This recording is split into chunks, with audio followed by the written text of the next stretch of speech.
اما عائشہ پر الزام لگایا، منافقین نے لگایا، اور لوگ آج بھی لگاتے ہیں، ان کی روحانی اولاد آج بھی موجود ہے۔ آپ پریشان ہیں عائشہ کے مسئلے پر، میں کیا کروں؟ لیکن اللہ نے جب تک سورہ نور میں آیات نہیں اتاری، آپ اسی شش و پنج میں رہے۔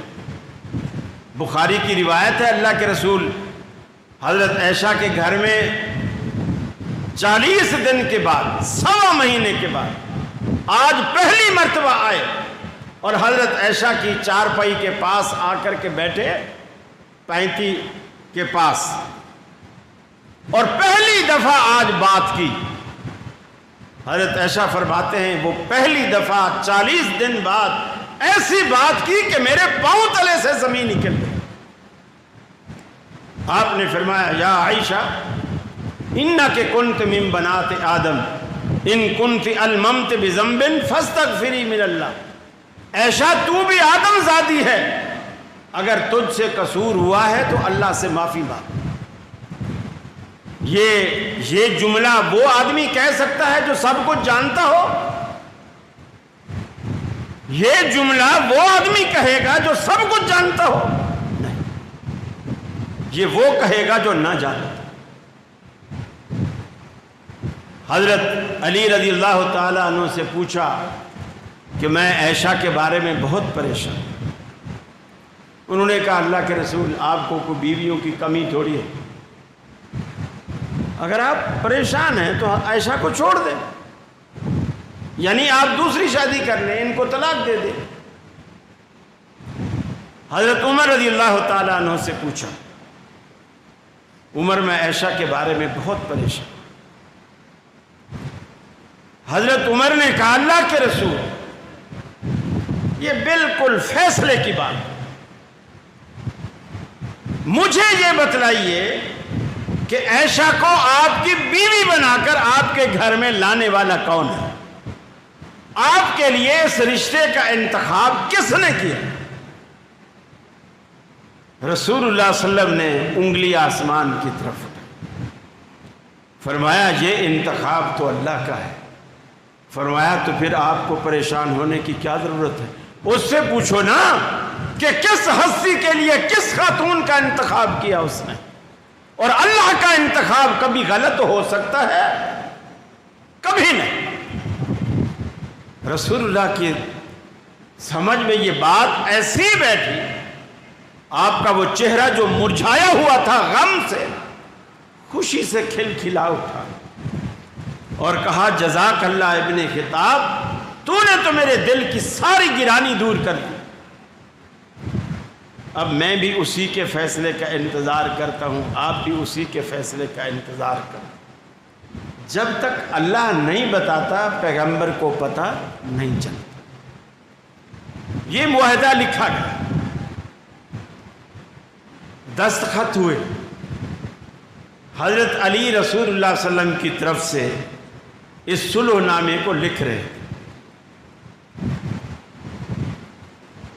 جب رسول اللہ صلی اللہ علیہ وسلم نے آخر میں لکھوایا کہ یہ فیصلہ قریش مکہ اور محمد الرسول اللہ صلی اللہ علیہ وسلم کے مابین طے پایا ہے، تو ابو سفیان نے اور کچھ دیگر لوگوں نے اعتراض کیا کہ ہم آپ کو اللہ کا رسول نہیں مانتے، تو آپ یہ کیوں لکھوا رہے ہیں کہ یہ محمد رسول اللہ اور ان کے درمیان طے پایا؟ ہم تو آپ کو رسول مانتے ہی نہیں۔ اگر معاہدے میں مان لیا تو پھر جھگڑا کس بات کا؟ آپ لکھیں محمد بن عبداللہ، رسول کا لفظ ہٹائیں۔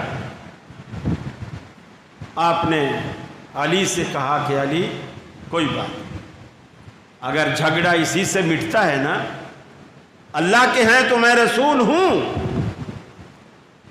اگر اس خط میں یا اس تحریر میں محمد بن عبداللہ ہوں تو کوئی بات نہیں، میں محمد بن عبداللہ بھی ہوں، عبداللہ کا بیٹا بھی ہوں اور رسول بھی ہوں۔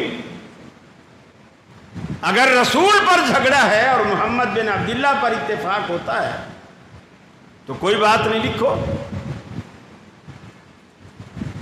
حضرت علی نے کہا میرا ایمان گوارا نہیں کرتا کہ میں رسول اللہ کے لفظ کو کاٹوں۔ آپ نے فرمایا علی مجھے بتلاؤ۔ قلم ہاتھ میں پکڑا، حضرت علی نے بتلایا یہاں سے لے کر یہاں تک لفظ رسول اللہ ہے، آپ نے اس کے اوپر قلم پھیر دی۔ اب یہ جو آخری آیت ہے، یہ جب معاہدہ ہو گیا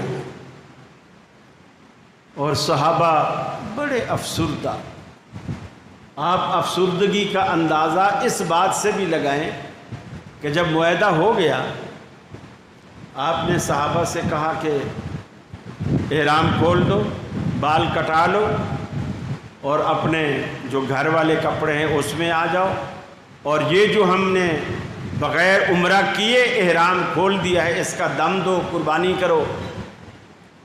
سب چپ کر کے بیٹھے، ایک بندہ بھی نہیں تھا جو آپ کی بات کو مانتا۔ آپ اتنے پریشان ہوئے، آپ خیمے میں گئے، حضرت ام سلمہ رضی اللہ تعالی عنہ وہاں موجود ہے۔ وہ چونکہ گھر والی تھی، مزاج شناس نبوت تھی، پہچان گئی، اور پہچان گئی تو فوراً کہا اللہ کے رسول آپ مجھے کچھ غم زدہ سے دکھائی دیتے ہیں۔ آپ نے فرمایا ام سلمہ بات ہی کچھ ایسی ہے، یہ تھوڑی دیر پہلے یہ لوگ صحابہ تھوڑی دیر پہلے میں وضو کرتا تھا تو میرے وضو کے پانی کا ایک قطرہ بھی زمین پہ نہیں گرنے دیتے تھے، ہاتھ نیچے کرتے اور اپنے جسم پہ مل لیتے تھے، اور اب یہ اتنے باغی ہو چکے ہیں، میں ان کو کہتا ہوں کہ تم احرام کھولو، بال منڈاؤ، قربانی کرو، کوئی ماننے کو تیار ہی نہیں۔ ام سلمہ نے کہا اللہ کے رسول نہیں، ان کے دل میں بغاوت نہیں ہے، آپ سے بہت محبت کرتے، بہت پیار کرتے، صرف وہ دکھی ہیں آپ کے فیصلے کی وجہ سے جو آپ نے کفار سے دب کر مانا، اس وجہ سے وہ دکھی ہیں۔ آپ ان کو کچھ نہ کہیں، آپ جائیں ان کے سامنے بال کاٹنے والے کو بلائیں اور پہلے اپنے بال کٹوانے شروع کر دیں، پھر اپنی قربانی کریں، اپنا احرام کھولیں۔ آپ گئے، آپ نے بال کاٹنے والے کو بلایا، اپنے بال کاٹے، اور پھر بال کٹوانے سے جیسے فارغ ہوئے دیکھا تو سارے ایک دوسرے کے بال کاٹ رہے۔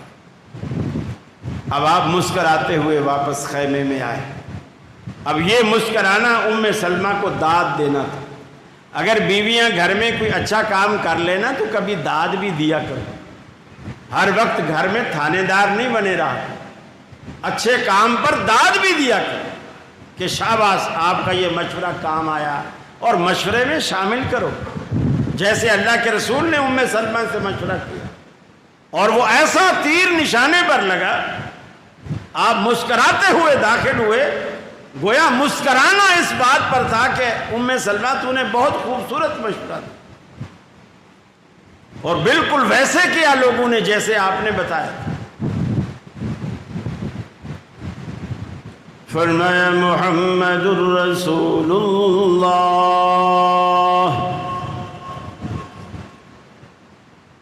کفار نے صلح نامے میں لفظ محمد بن عبداللہ لکھوایا، رسول اللہ کے لفظ کو کٹوایا۔ اللہ کے رسول نے آیت کا آغاز اسی بات سے کیا، محمد الرسول اللہ۔ تمہارے معاہدے میں، تمہارے صلح نامے میں لفظ رسول اللہ کٹ گیا تو کیا ہوا؟ اللہ کے ہاں نادرا کے رجسٹر نہیں چلا کرتے، اللہ کے ہاں رجسٹر ہی اور ہے جس پر فیصلے ہونے ہیں۔ آج دنیا میں کوئی قادیانی نادرا کے رجسٹر میں جا کر کے لکھوا کے آئے کہ میں مسلمان ہوں، اللہ اسے مسلمان نہیں مانے گا۔ اللہ کے ہاں رجسٹر ہی اور چلتا ہے۔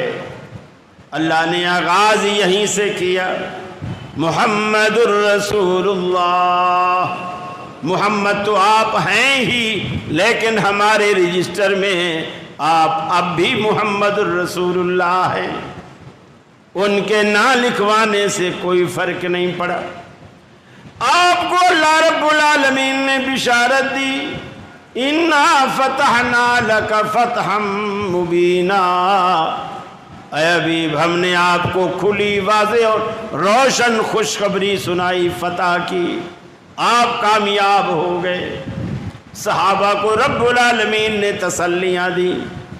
آپ نے جو آج فیصلہ کیا وہ ایسا فیصلہ ہے، آپ مایوس نظر آتے ہیں، لیکن اللہ کے رسول نے ہماری وحی سے سارے فیصلے کیے، آپ مایوس نہ ہوں۔ اسی لیے فرمایا والذین معہ اشداء علی الکفار رحماء بینہم، صحابہ کی باہمی محبت، اہل بیت سے باہمی تعلق، اس قدر ریشم و کمخاب سے بھی زیادہ نرم محبت کرنے والے، لیکن کفار پر سخت ثابت ہونے والے۔